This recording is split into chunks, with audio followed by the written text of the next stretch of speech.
The Valerian research ship, Gentle Current, floated quietly in the dark space around star system Kepler 442 when everything started going wrong. Captain Thelvos felt the ship shake under his webbed feet as he stood on the bridge watching his crew work at their stations made of living coral and glowing moss. The bridge walls pulsed with soft blue light that came from the ship's bio-neural network, but today, that light was getting weaker and weaker. Science Officer Lyra Thel turned from her, workstation with worry written across her pale green face. Her large black eyes reflected the dying light from the ship's organic systems as she spoke in their musical language that sounded like water flowing over smooth stones. Captain, the gravitational readings are getting stronger. Something is pulling at our ship's living components, and they cannot handle the stress.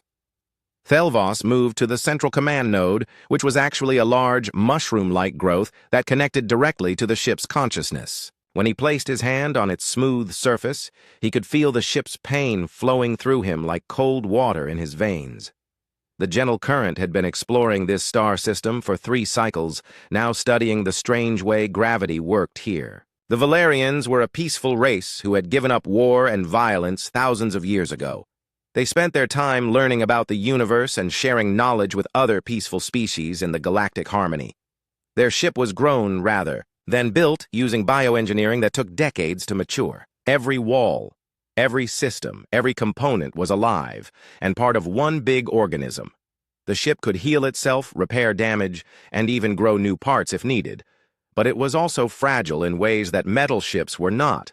Navigator Velnin looked up from his station, which was covered in glowing vines that showed star maps through bioluminescent patterns. His voice was soft and worried as he spoke.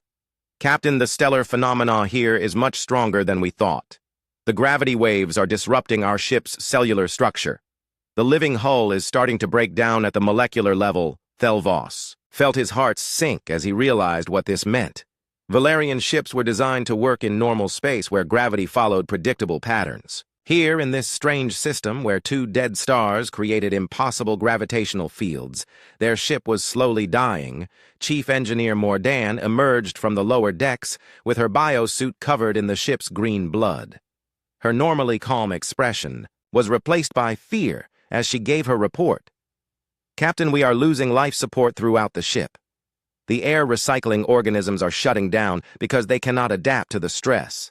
The food production chambers are failing. Even the gravity generators are starting to die. The bridge crew turned to look at their captain with hope in their eyes, but Thelvos knew there was little he could do. Valerian technology was based on harmony and balance. Their ships could not survive in hostile environments for long periods. "How much time do we have?" he asked quietly. Mordan checked the readings on her living scanner, which was actually a small creature that could sense the ship's health. "Maybe 3 days before complete. System failure. After that, we will have no air, no heat, and no protection from radiation." Communications Officer Velnin had been listening to the conversation while monitoring space for any signs of help. The nearest Galactic Harmony outpost was weeks away even, at maximum speed, and their ship could not survive that long. "Captain, I suggest we send a distress call on all frequencies. Maybe some passing ship will hear us and offer assistance." Thelvos nodded slowly. It was their only chance, even though the odds were very small. This part of space was mostly empty, and few species had ships capable of surviving the dangerous conditions here. Velnin began working at his communications station, which was a collection of sound-sensitive coral that could send messages across vast distances. He crafted the message carefully, knowing it might be their only chance to live. "This is Valerian research vessel Gentle Current, requesting immediate assistance. Our ship is failing due to gravitational stress, and we need rescue. Within 72 hours. We are peaceful scientists with no military capabilities. Any compassionate species who receives this message, please help us." The message went out in all known languages and on all frequencies used by the civilized species of the galaxy. Velnin transmitted their exact location and details about their situation, hoping someone would hear and care enough to help. Hours passed with no response. The ship continued to weaken as its living systems struggled against forces they were never designed to handle. The crew tried to stay busy with repairs, but everyone knew they were only buying time. Lyra Thel worked with her team to reduce power consumption by putting non-essential ship systems into hibernation. The normally bright corridors became dim as the ship conserved energy for life support. Mordan and her engineers tried everything they could think of to strengthen the ship's failing hull, but bioengineering could only do so much against the crushing gravitational forces. The ship's own immune system was starting to shut down as it focused all energy on basic survival. On the bridge, Thelvos stood at the main viewer watching the strange dance of the dead stars that was killing his ship. The twin gravitational sources created patterns of force that no living ship could withstand for long. Captain Velnin called out with excitement in his voice. "I am receiving a signal." Everyone on the bridge turned to listen as the communications officer worked to decode the transmission. The signal was weak and distorted, but definitely artificial. It appears to be an automated response from a monitoring station. Velnin reported, "The signal is too weak to tell where it came from, but someone has heard our message." Hope spread through the bridge crew as they realized their distress call had reached someone. But their joy was short-lived as the hours continued to pass with no sign of rescue. The ship's condition kept getting worse. Emergency lighting came on as the main bioluminescent systems began failing. The air started to smell stale as the recycling organisms struggled to keep up with demand. Food production stopped completely as the ship redirected all energy to keeping the crew alive. Water recycling slowed to barely adequate levels. Even gravity began to fluctuate as the generators weakened. Captain Mordan announced, "I estimate we have perhaps 40 hours before complete life support failure." Thelvos gathered his senior officers around the command mushroom to discuss their options. Unfortunately, there were very few choices available to them. "We could try to move the ship away from the gravitational stress," suggested Velnin, "but our engines are too weak, and the damage might kill us faster. We could put the crew in hibernation to reduce life support needs," offered Lyra Thel, "but the hibernation chambers are failing too." "We could separate the crew pods and hope someone finds them before our air runs out," said Mordan grimly. None of the options sounded very promising. Moving the ship would likely cause catastrophic hull failure.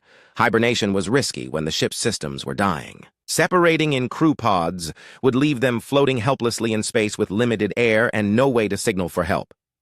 "We continue sending distress calls and hope someone responds in time," decided Thelvos.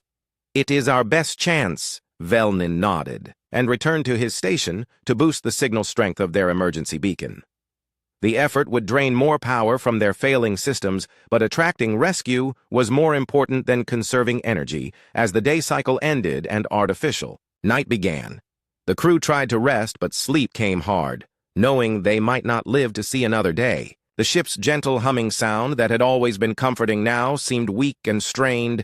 Deep in space, their distress call continued to travel outward, carrying a message of hope and desperation to any species willing to listen. The Valerians had always believed in the kindness of other civilized races, and now their lives depended on that belief. Being true unknown to the dying crew, their message had already been intercepted by monitoring stations belonging to several different species. Most were too far away to help in time, but one signal had reached a place where distance was not the only consideration. In a control room orbiting a distant star, a human communications officer named Gina Park was analyzing the alien transmission with growing interest. Communications specialist Gina Park stared at her screens in the monitoring station orbiting Proxima Centauri as strange signals filled her displays with patterns she had never seen before.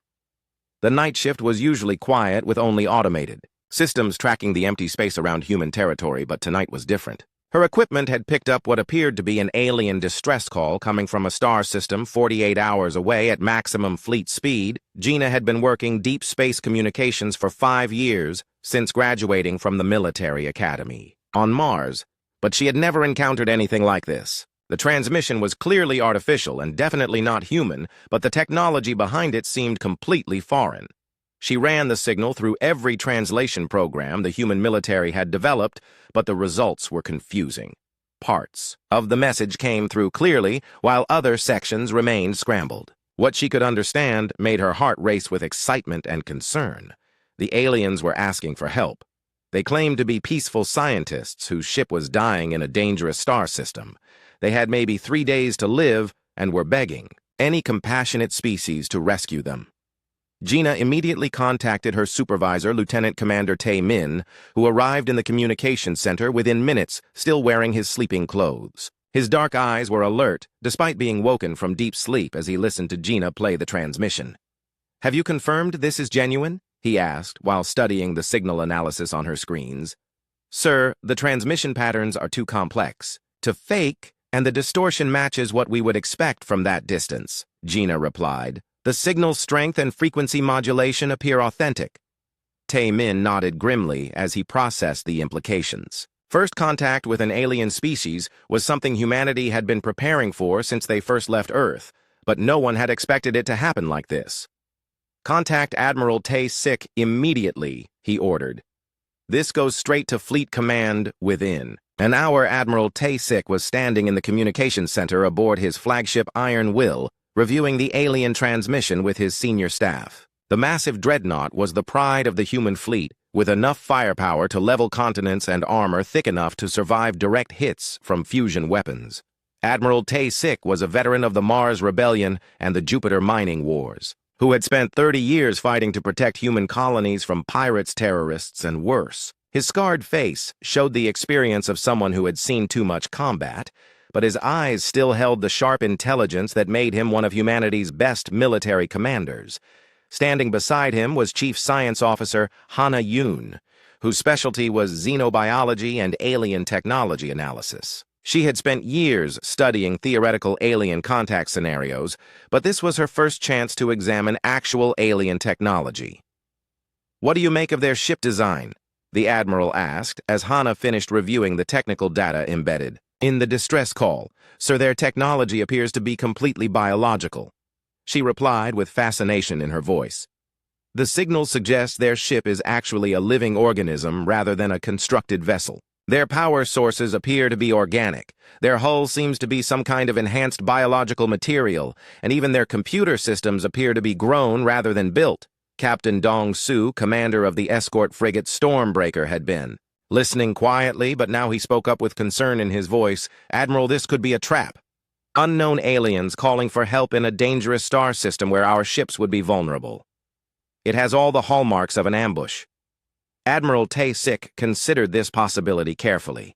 Human history was full of examples where offers of help had been used to lure victims into deadly situations. The human military had learned to be suspicious of anything that seemed too convenient or too easy. "What would be the tactical advantage of setting a trap there?" he asked Captain Dong-soo. "Sir, the Kepler 442 system has unusual gravitational phenomena that could interfere with our sensors and communications. An enemy could position forces there, and we might not detect them until too late. Also, if they disable our ships in that environment, rescue would be extremely difficult." Science Officer Hana Yoon looked up from her analysis with a different perspective. "On the situation, Admiral, I believe the transmission is genuine. The level of detail about their ship's biological systems and the specific nature of their technical problems would be almost impossible to fake. Also, the gravitational stress they describe matches our scientific data about that star system, Navigator." Kyung-ho had been studying star charts while the others talked, and now he added his own concerns to the discussion. "Sir, the radiation levels in that system would be lethal to most organic life forms within hours. The gravitational shear would tear apart any ship not specifically designed to handle those conditions. If these aliens are telling the truth about their ship being biological, then they are probably dying exactly as they claim." Admiral Tae-sik walked to the main display showing the tactical situation around human space. Red markers indicated known threats, while blue zones showed areas under human control. The Kepler 442 system appeared as a yellow marker indicating unknown status. "How long would it take to reach them with a rescue force?" he asked. 48 hours at maximum speed with our fastest ships," replied Captain Dong-soo. "But we would need heavy escorts because of the dangerous conditions there. And how many ships would we need for a proper response?" Dong-soo considered the question carefully, knowing that the Admiral was thinking about more than just rescue operations. "Sir, if this is genuine, we need ships capable of surviving the environment and conducting rescue operations. If this is a trap, we need enough firepower to fight our way out. I recommend a full battle group, minimum 3 destroyers, 2 frigates, and your flagship." Admiral Tae-sik nodded as he made his decision. The risk was significant, but the potential benefits were enormous. First contact with an alien species could change everything for humanity.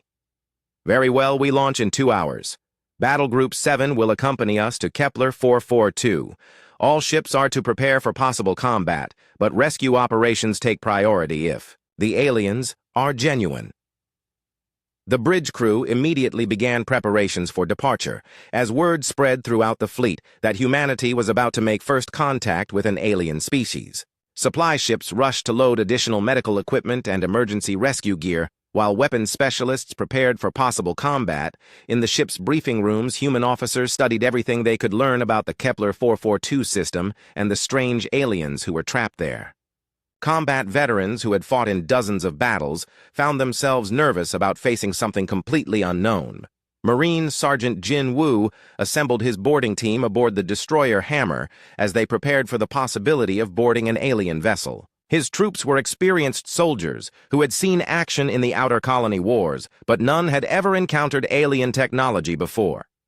"Listen up," he told his squad as they checked their weapons and equipment. "We might be dealing with genuine refugees, or this might be the most elaborate trap in human history. Either way, we go in ready for anything. Medic Corporal." So, Young packed her gear with extra medical supplies designed to treat unknown biological entities. The military had developed general-purpose treatments for alien physiology, but no one knew if they would actually work. Engineer specialist Bum Suk studied what little technical data they had about alien biotechnology while preparing tools that might be useful for repairing living ships. His job would be to figure out how alien systems worked and how to fix them. If the rescue was real, throughout the fleet similar preparations were taking place as humanity's finest military units prepared for a mission unlike anything they had ever attempted. The ships that had been designed to fight wars among the stars were now being loaded with rescue equipment and humanitarian supplies. Admiral Tae-sik stood on his bridge watching the organized chaos of departure preparations and thinking about the implications of what they were about to do. If the aliens were genuine, this could be the beginning of a new era for humanity. If they were hostile, this could be the start of humanity's first interstellar war. "Sir, all ships report ready for departure," announced Communications Officer Park Ji-min. "Very well, take us out," ordered the Admiral. "All ships follow Fleet Formation Alpha and prepare for 48-hour transit to Kepler 442. The human battle group left their patrol area and jumped to faster-than-light travel, carrying the hopes and fears of an entire species toward their first meeting with aliens. Behind them, automated systems sent reports back to Earth informing government leaders that first contact was about to happen. In the Kepler 442 system, the dying Valerian ship continued to broadcast its distress call, not knowing that help was already on the way, or that the help coming was from a species that other civilized races whispered about in fearful legends as the Deathworlders, who turned conflict into an art form. The human battle group dropped out of faster-than-light travel at the edge of the Kepler 442 system, like metal sharks emerging from dark water, with their weapon systems already scanning for threats. Admiral Tae-sik stood on the bridge of the Iron Will, watching his tactical displays show the tortured space around the twin dead stars, where gravitational forces created patterns that could crush normal matter into dust. Somewhere in that chaos was an alien ship full of dying beings who had asked for help. "Sensors are having trouble penetrating the gravitational interference," reported Tactical Officer Lee Min.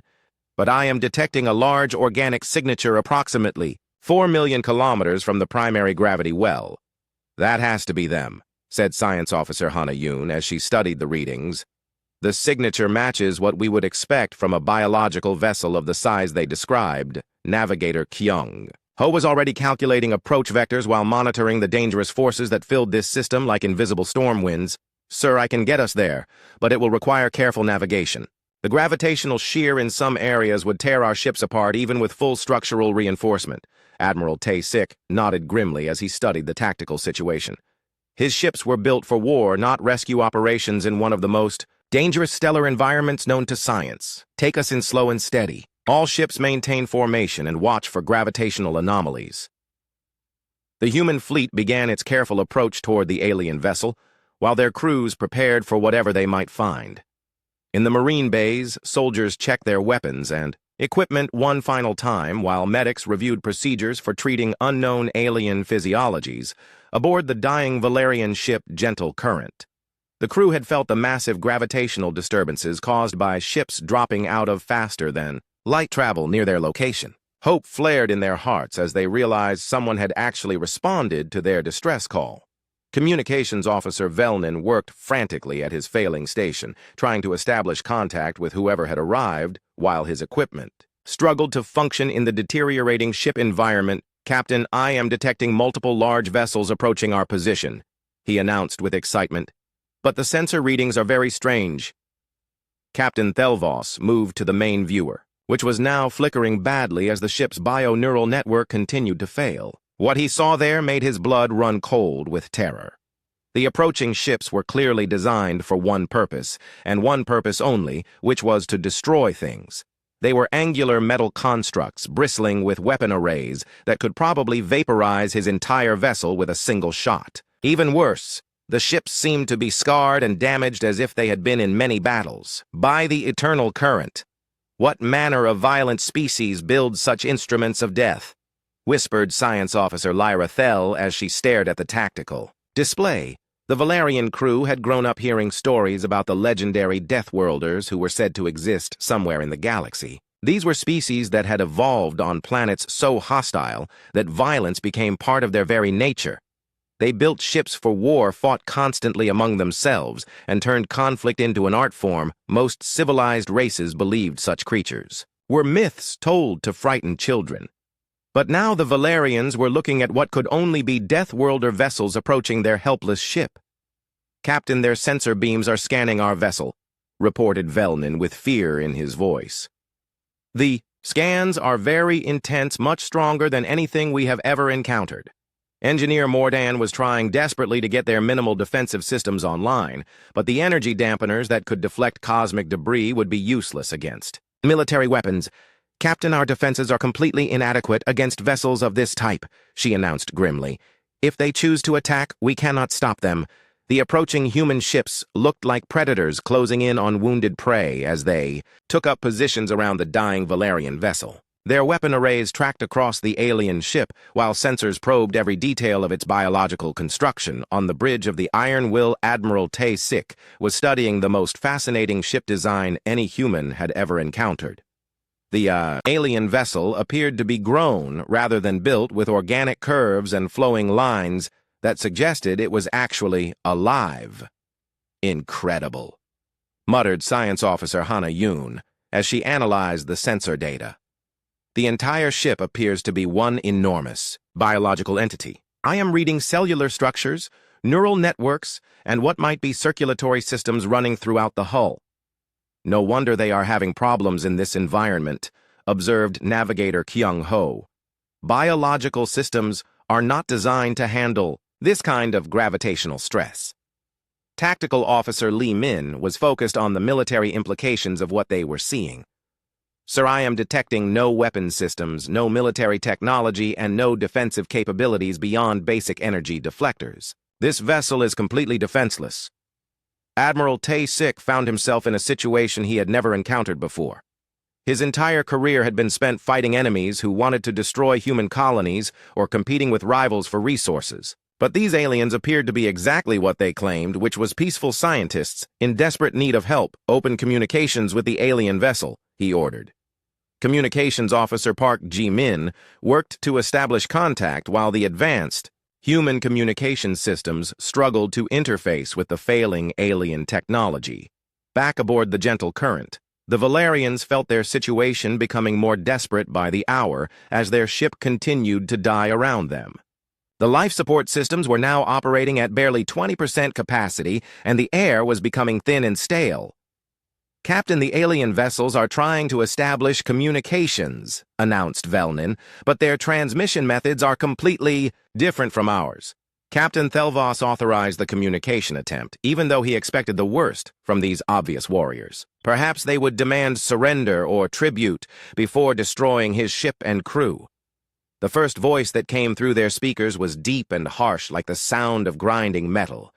The aliens spoke in rapid bursts of sound that seemed designed for giving orders in combat situations. Velnin worked frantically to run the transmission through their universal translator, which was one of the few systems still functioning properly. After several minutes of adjustment, the alien words became understandable. "Unknown vessel. This is Admiral Tay-Sik of the human fleet. We received your distress call and have come to offer assistance. Please respond with your current status. The Valerian bridge crew looked at each other in confusion. These Deathworlders claimed they had come to help, rather than to conquer or destroy. But perhaps this was some kind of trick to make them lower their guard. Captain. What should we tell them? Asked Lyra Thel quietly. Thelvos considered their options carefully. They were helpless and dying, so they had little choice but to trust these aliens, even if they were clearly dangerous. Tell them we are grateful for their response and that our ship is failing rapidly due to gravitational stress. We have perhaps 20 hours before complete life support failure. Velnin transmitted their response while the crew waited nervously for the human reaction. Through their failing sensors, they could see the human ships taking up what appeared to be protective positions around their vessel. The humans seemed to be discussing something among themselves, because several minutes passed before another transmission came through. Alien vessel, we are preparing to send a boarding party to assess your situation and provide assistance. Our medical team will treat any injured crew members, and our engineers will attempt repairs to your ship systems. The Valerians could hardly believe what they were hearing. These obvious warriors were offering medical aid and engineering assistance. Rather than demanding surrender or tribute, Captain, this cannot be real, whispered Mordan.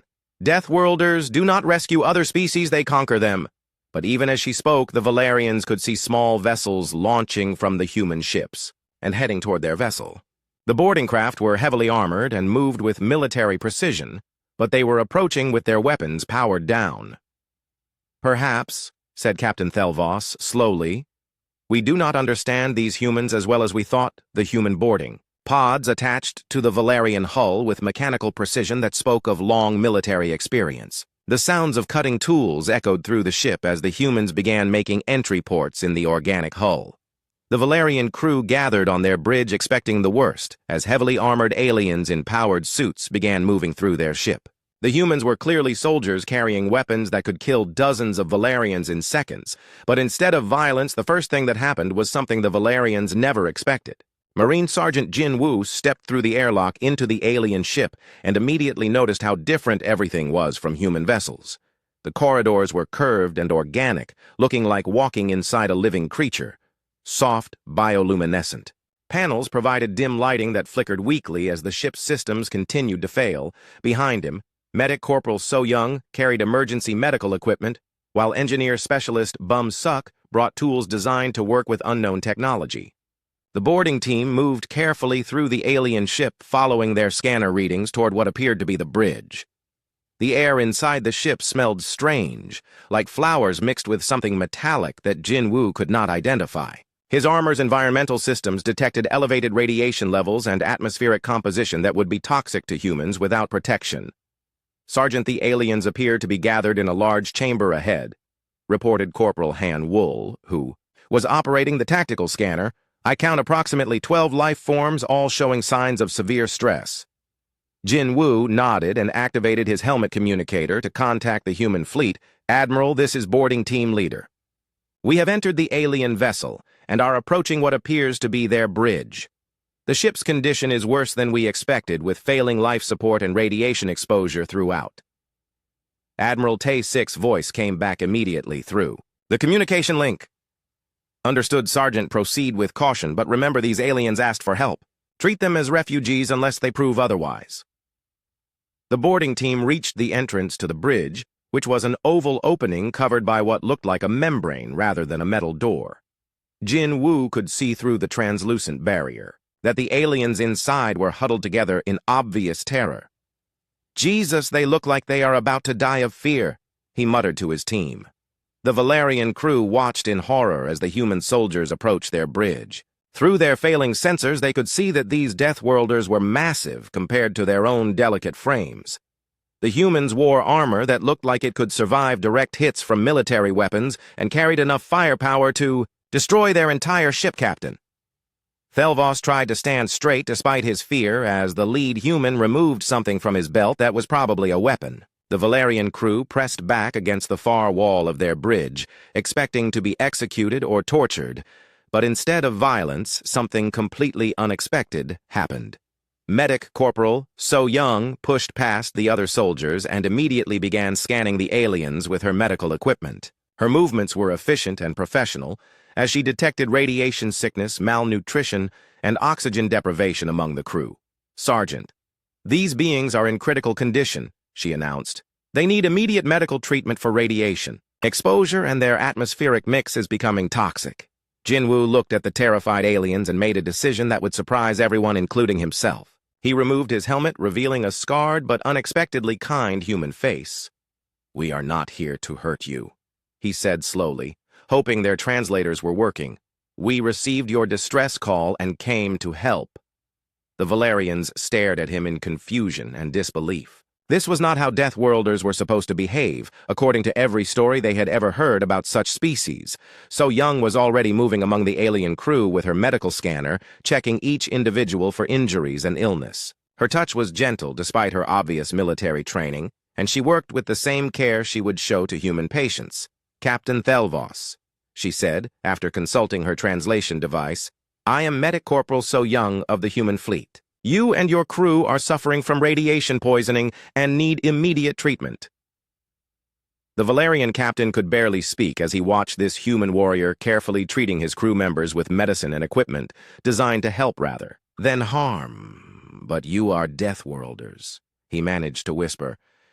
"Your kind conquers and destroys, not rescues." Jinwoo looked puzzled by this statement as he helped So Young distribute medical supplies to the sick aliens. "I do not know where you heard that, but we came here because you asked for help. No one should die alone in space if we can prevent it." Engineer Specialist Bum Suck had been examining the ship's failing systems while the medic worked on the crew.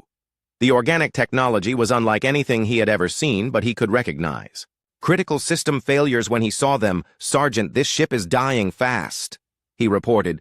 "The biological components are breaking down at the cellular level because of the gravitational stress. I think I can stabilize some systems, but we need to get them out of this environment soon." Jinwoo nodded and activated his communicator to report back to Admiral Tae-sik. "Sir, the aliens are genuine refugees in critical condition. Their ship is failing, and the crew needs immediate medical evacuation. Request permission to begin emergency rescue operations back aboard the Iron Will Admiral." Tae-sik was studying the reports from his boarding team with fascination. These aliens appeared to be exactly what they claimed to be, which was peaceful. "Scientists who had gotten into trouble beyond their ability to handle permission granted, Sergeant," he replied. "Do whatever is necessary to save them." Science Officer Hana Yoon had been analyzing the data from the boarding team and was amazed by what she was learning about alien biology and technology. "Admiral, these beings appear to have evolved on a world with much lower radiation levels and gravity than Earth. Their technology is based on biological systems that are incredibly advanced, but also extremely fragile." Navigator Kyung-ho was monitoring the gravitational conditions around both fleets and growing concerned about the danger to human ships. "Sir, we cannot remain in this environment much longer without risking damage to our own vessels. The gravitational shear is increasing and will reach dangerous levels within 6 hours. Admiral Tae-sik made his decision quickly based on the tactical situation and humanitarian concerns. "Begin emergency evacuation of the alien crew to our medical facilities. Have engineering teams attempt to stabilize their ship enough to tow it to safe space." Throughout the human fleet, crews began preparations for the most unusual rescue operation in military history. Medical bays were reconfigured to handle alien physiology, while engineering teams prepared equipment for working with living technology aboard the dying Valerian ship. The rescue operation continued as human soldiers worked alongside alien scientists to save lives and preserve irreplaceable biological systems.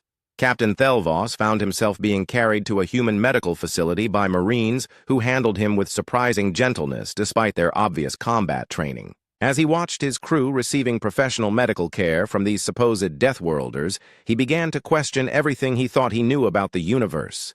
"Why are you helping us?" he asked Jinwoo as they waited for transport to the human ships. The Marine sergeant considered the question seriously before answering. "Because you asked for help and because helping people is the right thing to do. We may be soldiers, but that does not mean we only know how to fight." Engineer Bum Suck was working frantically to keep the alien ship's critical systems functioning long enough to complete the evacuation. The biological technology was fascinating, but incredibly complex, requiring him to think in completely new ways about how machines could work. "This is amazing," he muttered, as he carefully repaired damaged bio-neural pathways. Their entire ship is like one enormous brain that can think and repair itself.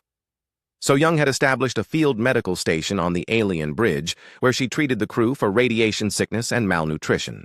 Her work was complicated by the fact that Valerian physiology was completely different from human biology, but her training in xenobiology was proving invaluable. "Sergeant, I think we can save them all," she reported. "But they need better medical facilities than what we can provide in this environment." The evacuation proceeded smoothly as human efficiency met alien cooperation in an unprecedented rescue operation. The Valerians were amazed by how quickly and professionally the humans organized their efforts, while the humans were fascinated by their first encounter with a completely alien way of thinking, as the last Valerian crew member was transported to safety aboard human vessels. Engineer Bum Suck completed his emergency repairs to their ship. The biological systems were still failing, but now they would survive long enough to be towed to a safer location. "Admiral, this is Sergeant Jin Woo, reporting all alien crew members successfully evacuated and receiving medical treatment. Their ship is stabilized for towing operations."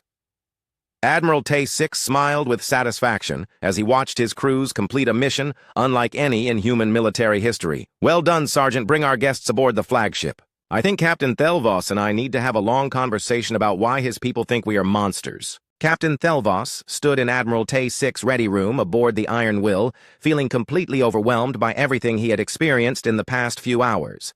The human medical facilities had treated his crew's radiation sickness with remarkable efficiency, while human engineers worked to repair his ship with a level of care that seemed impossible for a warrior species. The ready room itself was a study in contradictions with military efficiency, mixed with unexpected touches of humanity. Star charts covered the walls alongside personal photographs, showing human families and peaceful landscapes from Earth.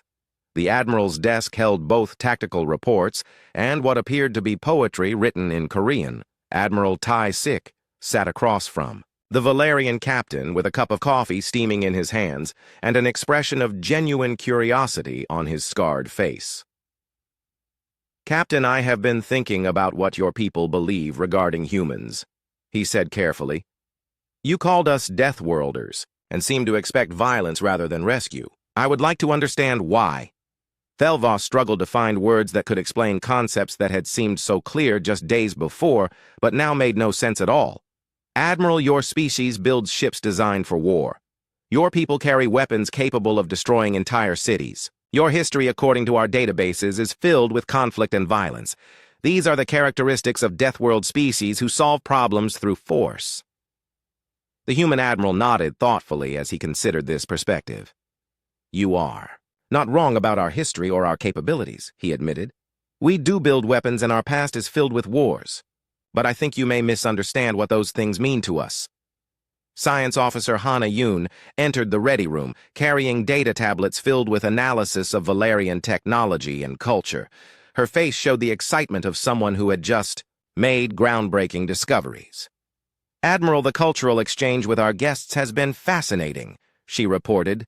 "Their entire civilization appears to have evolved beyond the need for violence or competition. They share resources, freely cooperate instinctively, and have eliminated war from their society." Captain Thelvos felt a mixture of pride and confusion as he listened to the human scientist describe his people. "Dr. Yoon is correct," he said. "The Valerian species abandoned warfare over 3,000 years ago when we learned that cooperation produces better results than conflict. We believed all truly advanced civilizations eventually reach this same conclusion." Admiral Tae-6 stood and walked to the viewport where he could see the rescued Valerian ship being carefully towed by human vessels toward safer space. "Captain, I think our species have followed very different paths to reach similar goals," he said slowly. "You abandoned violence to achieve peace. We perfected violence to protect peace." The Valerian captain stared at the Admiral with confusion written across his delicate features. "I do not understand how violence can protect peace." Hana Yoon activated her data tablet to show comparative analyses of human and Valerian development. "Captain, your species evolved on a world with abundant resources, low gravity, and minimal environmental threats. Cooperation was naturally advantageous and competition was unnecessary for survival. She switched to displays showing Earth's harsh environment with images of predators, natural disasters, and resource scarcity. Humans evolved on what we call a death world, where everything was trying to kill us. Predators, diseases, climate change, volcanic eruptions, asteroid impacts, and our own aggressive nature created constant threats to survival. Admiral Tay-Sik returned to his seat and looked directly at the Valerian captain. We learned to fight because we had no choice. Our world taught us that violence was sometimes necessary for survival, but it also taught us something else that I think you may not understand. What is that? Asked Thelvos. The value of protecting those who cannot protect themselves. Captain Dongsu had been monitoring the conversation from the bridge and now entered the ready room with a report on the rescue operations. Admiral, all Valerian crew members are stable, and their ship will reach safe space within 12 hours. Our engineers estimate they can complete full repairs within 3 days, using biological regeneration techniques. He paused and looked at the alien captain with something approaching respect. Sir, I have to say, your ship's biotechnology is remarkable. The way it can heal itself and adapt to new situations is unlike anything we have ever seen. Thelvos felt overwhelmed by the kindness and professionalism these humans continued to show, despite being obvious warriors. Captain Dongsu. Why do your people help strangers who can offer you nothing in return? He asked. The human captain considered the question seriously before answering, because someone has to. The universe is dangerous and full of things that want to kill you. If we do not help each other, then who will? Sergeant Jin Woo arrived with Medic So Young and Engineer Bum Suk to report on their interactions with the Valerian crew.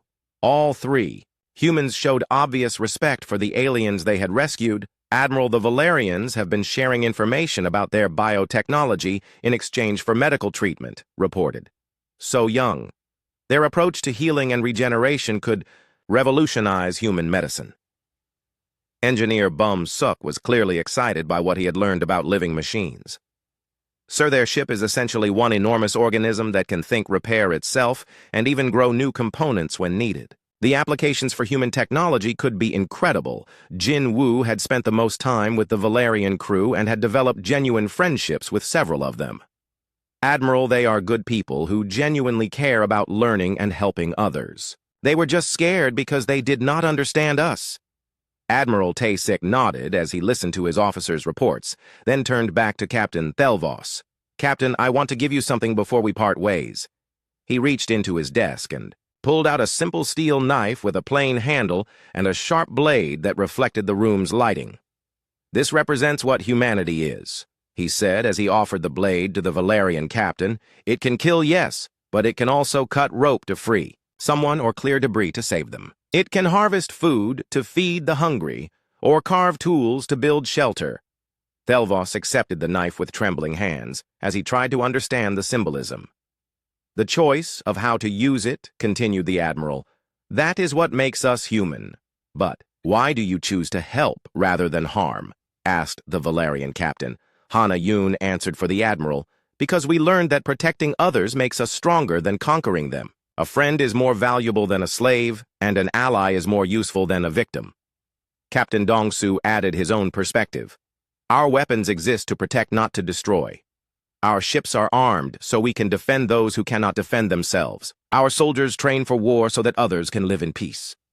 Thelvos looked around the room at these humans who had risked their lives to save strangers and felt his understanding of the universe shifting in fundamental ways, I think, he said. Slowly, that we have much to learn from each other. Admiral Tay-Sik smiled and extended his hand in the human gesture of friendship. Captain, I believe you are right. Perhaps it is time for our species to share what we have learned about survival and cooperation. As the human fleet escorted the repaired Valerian ship toward safe space, both species began to realize that their first contact would change everything. For both civilizations, the humans learned that peace was possible even for Deathworld species, while the Valerians discovered that strength could be used to protect rather than conquer. When they finally parted ways, Captain Thelvos carried with him not only the steel knife, but also a new understanding of what it meant to be truly strong. His message to the galactic harmony would challenge everything they believed about Deathworlders, and perhaps open the door to new alliances between species, who had chosen different paths to the same destination. Meanwhile, Admiral Tay-6's report to Earth Command would mark the beginning of humanity's entry into galactic civilization not as conquerors, but as protectors of those who could not protect themselves. The Deathworlders had finally found their place in the universe.